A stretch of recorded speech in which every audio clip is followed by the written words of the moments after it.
Halo saudara, dari Washington DC, saya Patsy Widakuswara dan tim VOA kembali menjumpai Anda dengan serangkaian berita Amerika Serikat dalam segmen Sapa Dunia.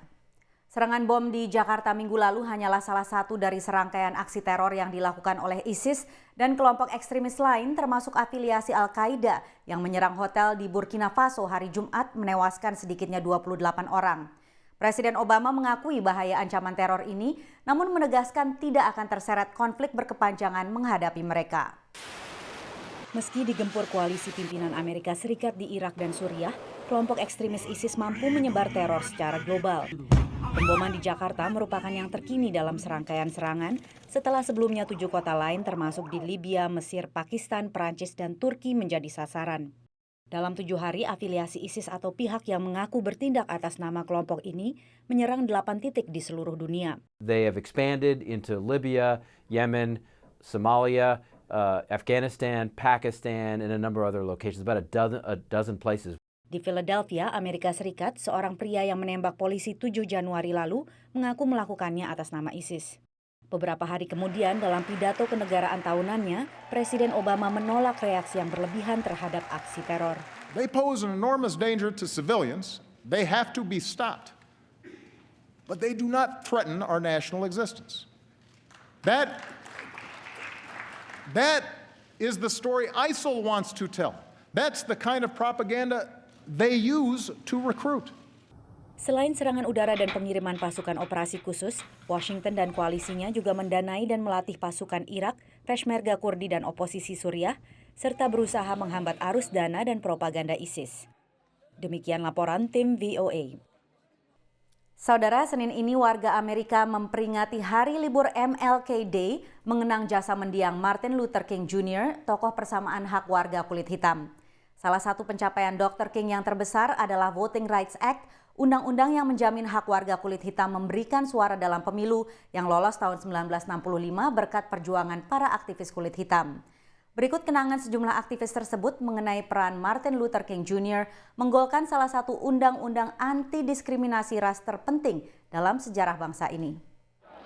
Kenangan gerakan hak memilih masih jelas diingatan aktivis Siti Vivian. We were murdered for the right to vote. Walaupun berbahaya, Vivian dan aktivis lain bertekad mendaftarkan nama-nama warga keturunan Afrika pada daftar pemilih di kota Selma, Alabama. Vivian melawan Sheriff Jim Clark yang memang mengaku dirinya rasis. So he turned his back on me and started to walk away.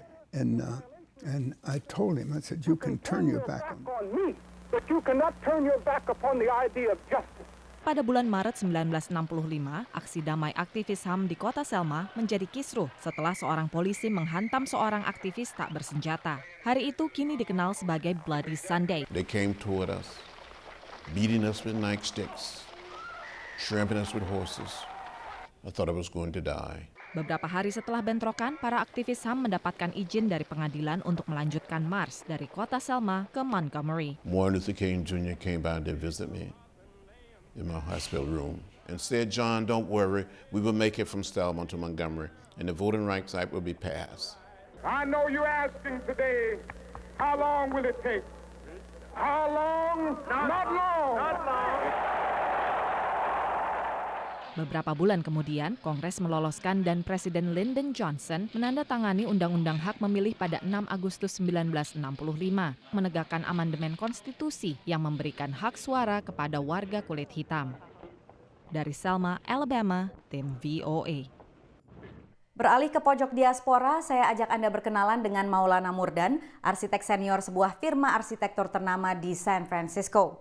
Meski berada di rantau, Maulana Murdan bangga sejumlah pencakar langit karyanya dinikmati warga Jakarta. Pengalaman sebagai arsitek pada berbagai perusahaan internasional yang telah dirintisnya sejak tahun 1995 telah membawa langkah Maulana Murdan ke jajaran arsitek senior di Woods Bagot, sebuah perusahaan desain dan konsultan global dengan 15 studio di seluruh dunia. Sempat bekerja di Singapura selama 6 tahun. Tahun 2001 Maulana pindah ke San Francisco dan mulai bekerja di sini sejak 2008. Saat ini Woods Bagot yang mempunyai spesialisasi desain pada bangunan komersil super tinggi memiliki beberapa proyek di Jakarta. 2012 kantor kita ditawari desain competition untuk ngebangun Menara Telkom. Proyek lain yang ditangani Maulana di Jakarta adalah Mega Kuningan, Residential, dan hotel di Dharma Wangsa. Saya ingin bisa membangun Indonesia dengan semua expertise yang saya dapat, dengan semua pengalaman. Tidak penting saya ada di mana. Itu kayaknya udah achievement sendiri buat saya. Obviously respect Maulana's deep, lifelong knowledge of the culture and the people.